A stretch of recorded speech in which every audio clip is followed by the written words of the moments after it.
Jadi termasuk yang membawa keberkahan untuk kita adalah salawat kepada Nabi kita Muhammad sallallahu alaihi wasallam. Pokoknya intinya Bapak Ibu, tidak ada yang bisa nandingi salawat kepada Nabi Muhammad. Apapun masalah panjenengan, apapun hajat panjenengan, mintalah kepada Allah dengan wasilah salawat. Itu lebih cepat daripada minta dengan cara-cara yang lainnya. Kenapa seperti itu? Karena salawat sendiri menjadikan sebab doa kita cepat dikabul oleh Allah Subhanahu wa taala. Sehingga Nabi pernah mengatakan la yaruddu du'a atau la yuraddu du'a baina salatain. Tidak akan tertolak doa seorang hamba yang dibaca atau dipanjatkan di antara dua salawat. Makanya para kiai-kiai kita, para habaib kita, kalau doa selalu diawali dengan salawat dan ditutup dengan salawat. Karena doa kita akan dikabulkan oleh Allah Subhanahu wa taala. Di samping itu juga Nabi Muhammad SAW pernah mengatakan, ma jalasa qaumun majlisan, tidaklah sekelompok kaum itu duduk di satu majlis, kemudian mereka tidak bersalawat kepada Nabi Muhammad di majlis tersebut, illa alaihimut tirah, kecuali mereka akan rugi. Seandainya, bahkan kata Nabi Muhammad, wa in dakhalul jannah lama yarawna thawab, kalau seandainya pun mereka masuk ke dalam surganya Allah, mereka tidak akan bisa melihat pahala duduknya mereka di tempat yang mereka tidak sebutkan nama Nabi Muhammad sallallahu alaihi wasallam. Makanya majlis itu akan menjadi mulia kalau disebutkan di situ nama Nabi Muhammad sallallahu alaihi wasallam. Kita duduk di sebuah perkumpulan, mungkin perkumpulan yang tanpa sengaja.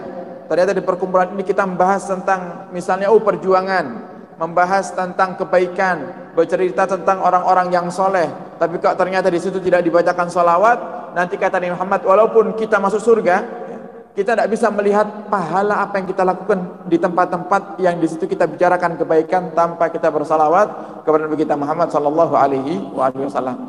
Makanya akhirnya para ulama kita membiasakan di akhir penutup majlis selalu ditutup dengan Allahumma shalli ala Muhammad, kemudian jenengan pulang. Itu sebenarnya bukan isyarat untuk bubar, bukan. Itu isyarat agar majlis ini mengandung salawat kepada Nabi kita Muhammad sallallahu alaihi wasallam. Kalau salawat itu diniatkan untuk bubar, hukumnya adalah makruh. Makanya hati-hati jenengan derek yasinan tahlilan kemudian jenengan sing salawat, jangan niati untuk bubar, jangan. Niatkan untuk supaya majlis ini baca salawat. Supaya majlis ini mendapatkan daripada rahmat dan barakahnya Allah Subhanahu wa taala. Kemudian Nabi Muhammad juga mengatakan, man nasiya salata alayya nasiya tariqal jannah. Siapa yang lupa bersalawat kepadaku, maka dia sungguhnya telah lupa daripada jalan menuju surga.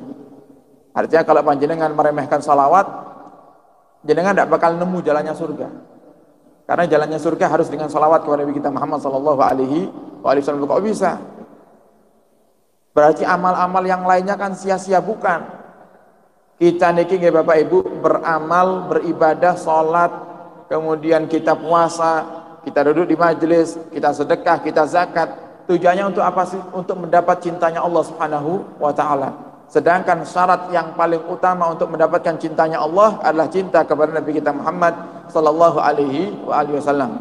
Dan tidaklah seorang itu dikatakan cinta kecuali dia sering menyebut-nyebut orang yang dicintai.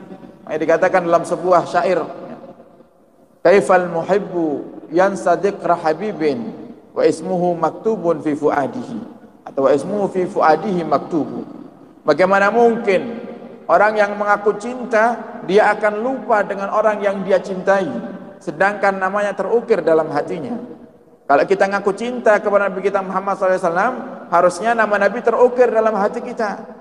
Dan bukti kalau nama Nabi terukir dalam hati kita, tidak mungkin kita lupa bersalawat kepada Nabi kita Muhammad sallallahu alaihi wasallam. Maka perbanyak salawat kepada Nabi Muhammad. Jangan semangat salawat cuma di bulan Maulid saja. Jadi kita sudah berada di akhir bulan Maulid. Sehari dua hari ini bulan Maulid akan meninggalkan kita. Semoga Allah panjangkan umur kita, kita bisa mendapati bulan Maulid yang akan datang.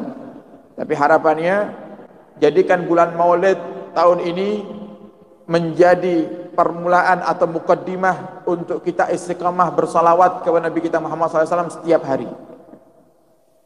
Setiap hari, biasakan semua keluarga, biasakan semua yang tinggal bareng di rumah untuk bersolawat kepada Nabi kita Muhammad.